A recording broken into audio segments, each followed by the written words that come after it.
Hello guys, welcome back. आज अपन discussion करेंगे ब्लड फिजियोलॉजी का second important chapter, that is plasma protein. Okay, so फटाफट मैं हेडिंग लिख लेता हूँ। क्या डिस्कस कर रहे हैं आज अपन? प्लाज्मा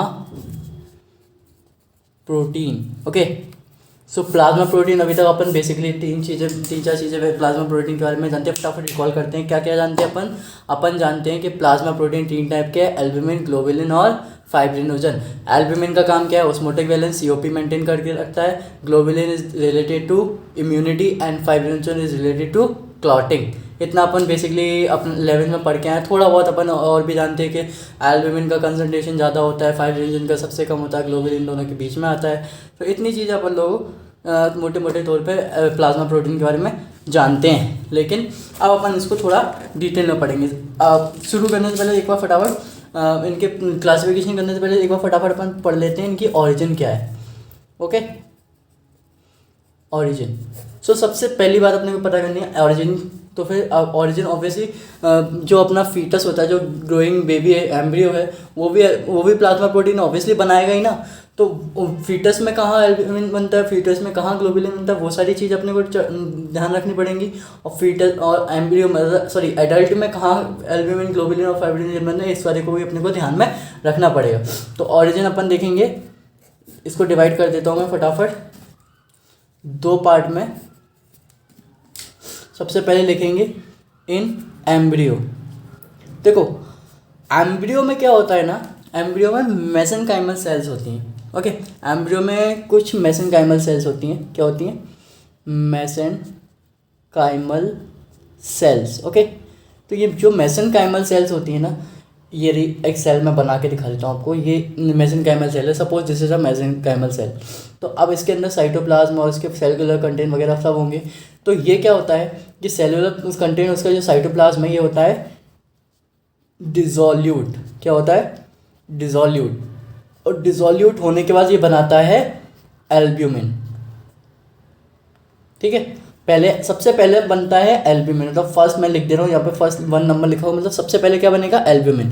फिर फर्दर डिसोल्यूशन वगैरह और होगी, थोड़ा डिफरेंशिएशन होगा, फिर बनेंगे ग्लोबुलिन एंड फाइब्रिनोजन। ओके, तो ये प्रोसेस है एम्ब्रियो में, मतलब प्लाज्मा प्रोटीन बनने की। क्या होगा? मेसेनकाइमल सेल के जो सेलुलर कंटेंट है वो डिसोल्यूट होंगे और एल्ब्यूमिन बनाएंगे सबसे पहले, उसके बाद फिर ग्लोबुलिन और फाइब्रिनोजन फर्दर बाद में बनते हैं। एडल्ट में क्या होता है? अब एडल्ट की बात कर लेते हैं। एडल्ट में क्या होगा? इन एडल्ट्स, देखो, एडल्ट्स में एल्ब्यूमिन, डॉट लिख दे रहा हूँ, और फाइब्रिनोजन। ठीक है, ये एक्सक्लूसिव भी बन रहे हैं अपने लिवर में। कहाँ बन रही है? लिवर में। बट जो अपना ग्लोबुलिन होता है, वो बहुत अलग अलग जगह बनता है। क्योंकि ग्लोबुलिन सिर्फ लिवर में बनेगा, काम कैसे चलेगा? ग्लोबुलिन का काम क्या है? इम्यूनिटी का।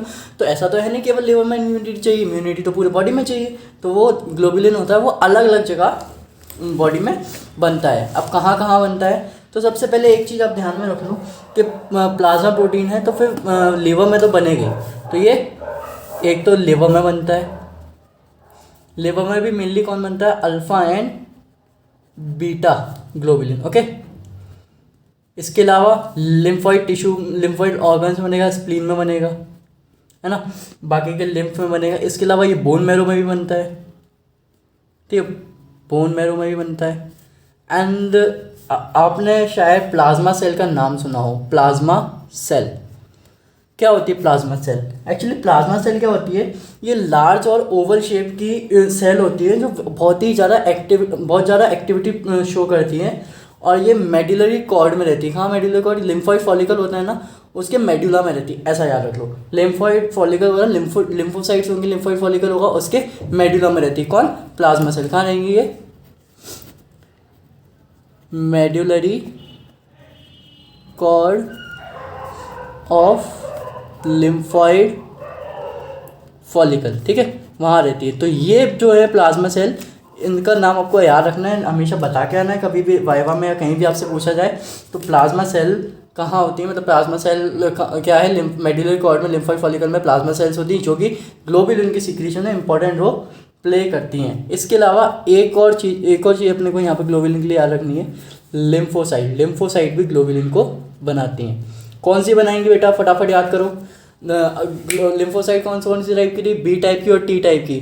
तो टी कौन सी थी, हेल्पर टी सेल, और बी क्या थी, बी थी एंटीबॉडी बनाने वाली। तो जो एंटीबॉडी बनाने वाली है वही अपनी इम्यूनोग्लोबुलिन बनाती है, मतलब कि जो बी टाइप की लिम्फोसाइट होती है वही इसमें एक्टिवली पार्टिसिपेट करती हैं और ये बनाती है गामा ग्लोब्यूलिन। ठीक है, ये हो गया ओरिजिन की बात, ओरिजिन कैसे हो रही है इनकी। अब फटाफट अपन बात कर लेते हैं। अभी तक अपन ने पढ़ा है कि एल्ब्यूमिन, ग्लोबुलिन और अपना फाइब्रिनोजन तीन प्रोटीन, मतलब 3 प्रोटीन है। अब इन प्रोटीन के भी सब टाइप्स होते हैं, वो अपन फटाफट डिस्कस कर लेते हैं। और ये आज के लिए बस इतने रखेंगे, वरना वीडियो काफ़ी ज़्यादा लंबा हो जाएगा। अगले वीडियो में अपन वेपल एक्सपेरिमेंट और functions of plasma protein cover up कर लेंगे। ओके, तो अभी अपन को पता करना है कि मतलब प्लाज्मा प्रोटीन होते कितने टाइप के हैं। उससे पहले एक बार मैं आपको एक चीज़ और बता दूं, प्लाज्मा प्रोटीन का नॉर्मल प्लाज्मा कंसंट्रेशन क्या होगा। मतलब प्लाज्मा प्रोटीन कंसंट्रेशन, मतलब टोटल प्रोटीन कितना होता है सेल में, वो अपने को हमेशा याद रखना है। डेट इज़ 6.4 to 8.3 ग्राम पर डेसीलीटर। मैं AKJN का टेक्स्ट फॉलो कर रहा हूँ इसमें, और कोई बुक्स में थोड़ा बहुत वेरिएशन आपको मिल सकते हैं, बट आइडियलाइज आप इतना याद रखो, 6.4 से 8.3 ग्राम पर डेसीलीटर टोटल प्लाज्मा प्रोटीन का कंसंट्रेशन होता है। अब इस कंसंट्रेशन में एल्ब्यूमिन, ग्लोबुलिन और फाइब्रिनोजन कितना कितना होता है वो भी यहाँ पर साइड बाय साइड में लिख देता हूँ, तो आपको कोई भी बाद में कंसेप्चुअल दिक्कत ना रहे। जो एल्ब्यूमिन होता है ये होता है एवरेज अराउंड 4.8 ग्राम पर डेसीलीटर, और इसको अपन रेंज में देखा जाए 3 से 5 ग्राम पर डेसीलीटर होगा। ठीक है, एवरेज 4.8 ग्राम था, बाकी 3 से 5 ग्राम पर डेसीलीटर। ग्लोबुलिन कितना होता है, ग्लोबुलिन होता है 2 से 3 ग्राम पर डेसीलीटर। ओके, तो एवरेज अपन 2.3 ले सकते हैं इसका, बाकी इतना याद रख लो, बाकी और कुछ ऐसा है नहीं। और जो फाइब्रिनोजन होता है वो काफ़ी कम होता है, 200 से 450 मिलीग्राम। यूनिट याद रखना, मिलीग्राम की बात है, मतलब फाइब्रिनोजन कम है। और इसके अलावा एक प्लाज्मा प्रोटीन मैंने और बताया था आपको पिछले लेक्चर में, प्रोथ्रोम्बिन। आपने अगर पिछला लेक्चर अभी नहीं देखा है तो उसमें कॉन्स्टिट्यूएंट ऑफ मैंने ब्लड बताए थे, वो एक बार आप देख लीजिएगा। हालांकि इतना बहुत ज़्यादा उसमें डिटेल्स नहीं थी, बट स्टिल वो काफ़ी यूज़फुल रहेगा आपके लिए। ओके, तो ये हो गया पूरा कंसंट्रेशन ऑफ प्लाज्मा प्रोटीन्स। अब बात करते हैं टाइप्स ऑफ प्लाज्मा प्रोटीन, मतलब types of albumin, types of globulin, types of fibrinogen, मतलब ये सारी चीज़ें अपने को फटाफट देख लेंगे। तो जो एल्ब्यूमिन का, सबसे पहले मैं एल्ब्यूमिन का ही चार्ट बना लेता हूँ। एल्ब्यूमिन और उनके काम क्या होते हैं अलग अलग, ठीक है, थोड़ा मोटे मोटे तौर पर अपन यहाँ पे देख लेंगे। फिर एजुअली पूरे उसका फंक्शन क्या होता है पूरे प्लाज्मा प्रोटीन का, वो भी अपन देख लेंगे। ओके, वो अगले लेक्चर में देखेंगे, इस लेक्चर में बस इतना ही करना है अपने को। सबसे पहला आता है प्री एल्ब्यूमिन, ठीक है, प्री एल्ब्यूमिन, देन रहेगा एल्ब्यूमिन।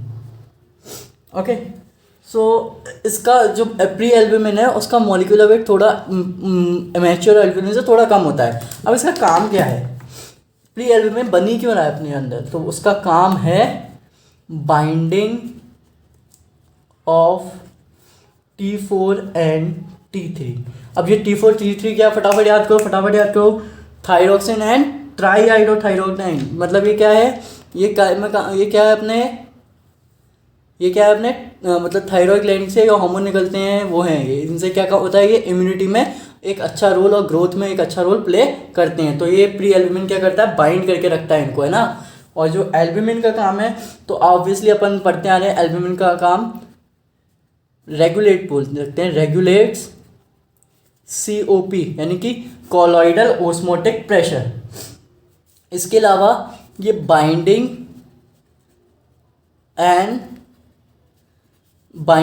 ऑफ प्रोटीन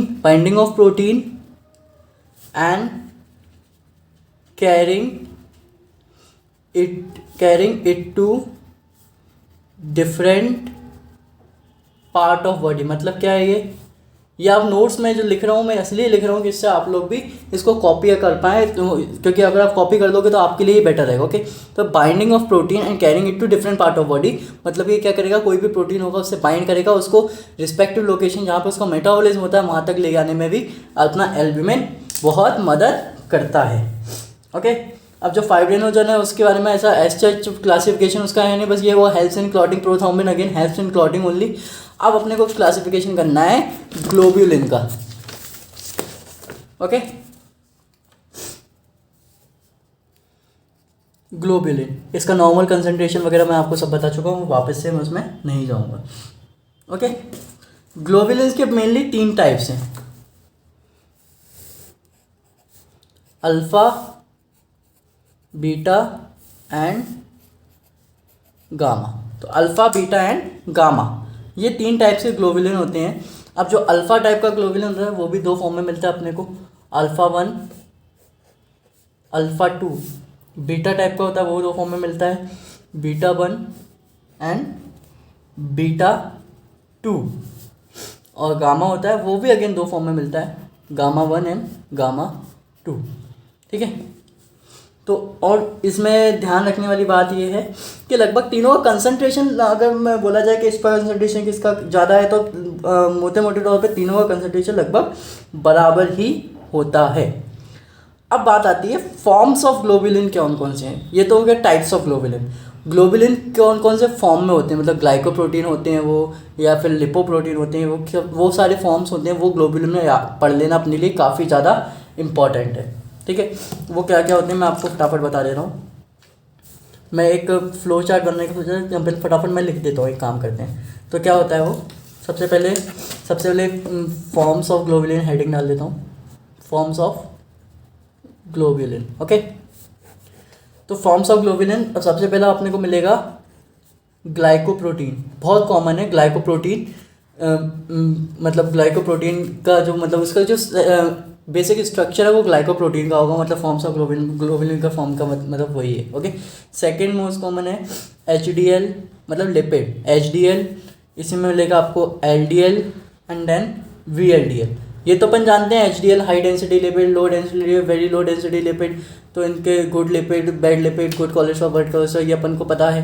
ठीक है, और आपको बायोकेमिस्ट्री में भी आपने पढ़ रखा होगा या फिर पढ़ेंगे। ओके, तो अब जो HDL होता है, HDL मेनली क्या है, HDL में अपना रहते हैं अल्फ़ा लिपोप्रोटीन। ये क्या रहेगा, अल्फ़ा वाला ये है। ठीक है, एंड अब जो LDL VLDL है, इसमें VLDL है वो बीटा टाइप है, और जो LDL है तो वो क्या रहेगा ना, वो दोनों का थोड़ा थोड़ा अल्फ़ा और बीटा उसमें दोनों रहते हैं। ठीक है, ऐसा जो उसमें अपन डिफरेंशिएशन लिख नहीं सकते हैं। नेक्स्ट आता है काइलोमाइक्रोन, आपने डाइजेशन में पढ़ा होगा। ठीक है, काइलोमाइक्रोन। ठीक है, काइलोमाइक्रोन के फॉर्म में भी अपने को लिपिड मिल जाते हैं। अब इनमें बेसिकली क्या है, इसमें ग्लाइकोजन मतलब कार्बोहाइड्रेट और प्रोटीन पार्ट का पार्ट है, इसमें लिपिड वाला पार्ट ज़्यादा है, इसमें भी लिपिड वाला पार्ट और ज़्यादा हो गया है, अपन इतना तो समझ ही सकते हैं। एंड नेक्स्ट आएगा अपना ट्रांसफेरेंट टाइप, मतलब ट्रांसफेरेंट अपन ने सुना होगा आयरन के मेटाबॉलिज्म में, अगर आपने अभी नहीं पढ़ा तो बाद में पढ़ेंगे।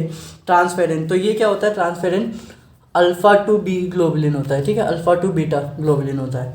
ओके, बाकी मेनली इसमें बीटा होता है, बाकी अपना अल्फ़ा टू और बीटा दोनों इसमें अपन पढ़ते हैं। इसके अलावा इसका फंक्शन क्या है, ये आयरन के एब्जॉर्प्शन में हेल्प करता है। ये आयरन का एब्जॉर्प्शन है, आयरन को जो कैरी करने का काम है वो ये करता है।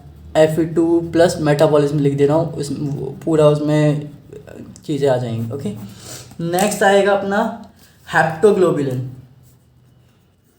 ठीक है, नेक्स्ट क्या है, हेप्टोग्लोबुलिन। ये पूरा एक एजेंट का टेक्स्ट रेफर कर रहा हूँ मैं, आप उस बुक में भी जाके अपन देख सकते हैं। ठीक है, ये क्या है, हेप्टोग्लोबुलिन क्या करता है, ये स्टेबल कॉम्प्लेक्स बनाता है, एक स्टेबल कॉम्प्लेक्स बनाता है फ्री हेमोग्लोबिन के साथ, stable complex with free HB। ठीक है, फ्री हेमोग्लोबिन के संग में ये स्टेबल कॉम्प्लेक्स बनाता है, तो ये इसका एक अच्छा फंक्शन है। इससे क्या होगा, स्टेबल कॉम्प्लेक्स बना लेगा तो जो लॉस ऑफ आयरन है, मतलब आयरन जो मतलब हेमोग्लोबिन में आयरन है ना, तो वो जो आयरन का लॉस है उसको प्रिवेंट करता है। इसके अलावा जो किडनी है, किडनी में अगर हेमोग्लोबिन जाने लगेगा तो किडनी ख़राब हो सकती है, तो किडनी में हेमोग्लोबिन ना जाए इसलिए ग्लोबुलिन जो हेप्टोग्लोबुलिन है वो हेमोग्लोबिन से बाइंड करके किडनी को भी प्रोटेक्ट करता है। नेक्स्ट आता है next type of सेरियोप्लाज्मिन।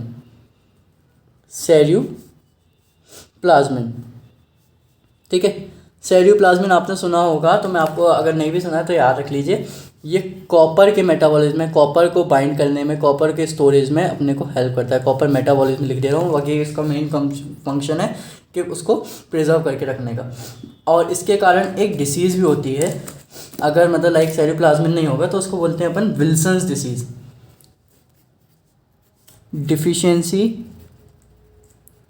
Cause Wilson disease. इससे विल्सन्स डिसीज नाम की एक बीमारी हो जाती है। जो विल्सन्स डिसीज है वो मेनली क्या है कि जो कॉपर का ट्रांसपोर्ट और स्टोरेज है वो नहीं हो पा रहा सेरोप्लाज्मिन की कमी के कारण। तो जो कॉपर है वो ब्रेन और लिवर में जाके डिपॉजिट होने लगेगा और वहाँ पे डिस्ट्रक्शन कॉज कर लेगा। इसके कारण क्या होगा कि जो ऑर्गन है वो ख़राब होने लगे, ब्रेन और लिवर में प्रॉब्लम होने लगी, इसलिए विल्सन्स डिसीज हो जाती है sorry in absence of ceruloplasmin. Next आता है, नेक्स्ट टाइप आएगा, यहाँ पे लिख दे रहा हूँ, थोड़ा जगह कम पड़ रही है। नेक्स्ट आएगा फ्यूटिन,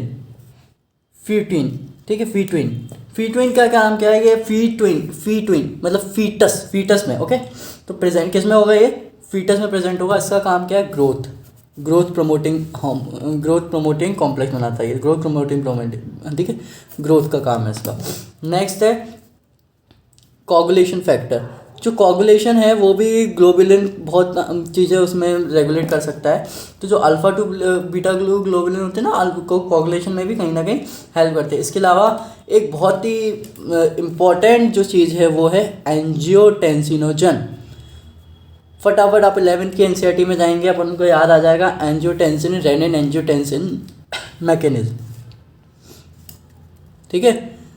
तो वहाँ भी अपन देख सकते हैं कितना इंपॉर्टेंट रोल प्ले कर रहे हैं globulin, forms of globulin. Next आएगा अपना, नेक्स्ट आता है अपना हेमोग्लूटिन्स। ये क्या काम करते हैं? हेमोग्लूटिन्स, ठीक है, ये रेड सेल के जो एंटीजन है हेमोग्लूटिन्स, ठीक है, ये जो रेड सेल एंटीजन है मतलब एंटीबॉडी रिएक्शन होती है ना, जो ब्लड ग्रुपिंग है वो, उसमें ये हेमोग्लूटिन्स काम करते हैं, ओके। रेड सेल एंटीजन लिख दे रहा हूँ मैं, रेड सेल एंटीजन, ठीक है। आप एकेजन का टेक्स्ट बिल्कुल ब्लाइंडली रेफर कर सकते हो, वहीं से सब कुछ मैंने उठाया है।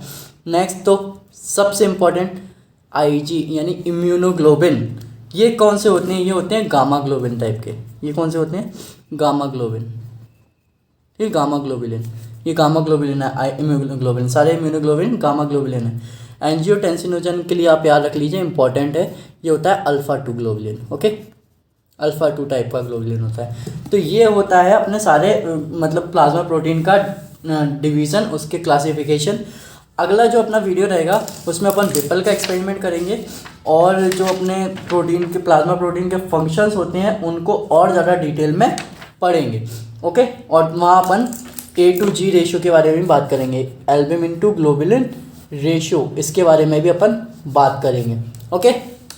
A-to-G रेशियो के बारे में भी आप सभी से के लिए मतलब लाइक आपको कभी भी कोई भी टॉपिक्स में कोई भी प्रॉब्लम हो रही हो या आपको कोई पर्टिकुलर टॉपिक के बारे में आपको कोई वीडियो चाहिए हो तो आप मेरे को कमेंट्स में बता सकते हैं। आप अपने रिव्यूज़ को फ्रीली यहाँ ड्रॉप कर सकते हैं, जिससे मैं अपने कंटेंट्स को अपने वीडियोज़ को और ज़्यादा इम्प्रूव कर पाऊँ और आपको बेस्ट से बेस्ट क्वालिटी, बेस्ट से बेस्ट जो अपना टीचिंग मेथड में तो जो बढ़ा सकता हूँ मैं वो आपको प्रोवाइड कर पाऊँ। तो प्लीज़ अपने रिव्यूज़, अपने कमेंट्स जो कमेंट सेक्शन है वहाँ पे ड्रॉप करिए, okay. Thank you, please like, subscribe and share, okay, thank you.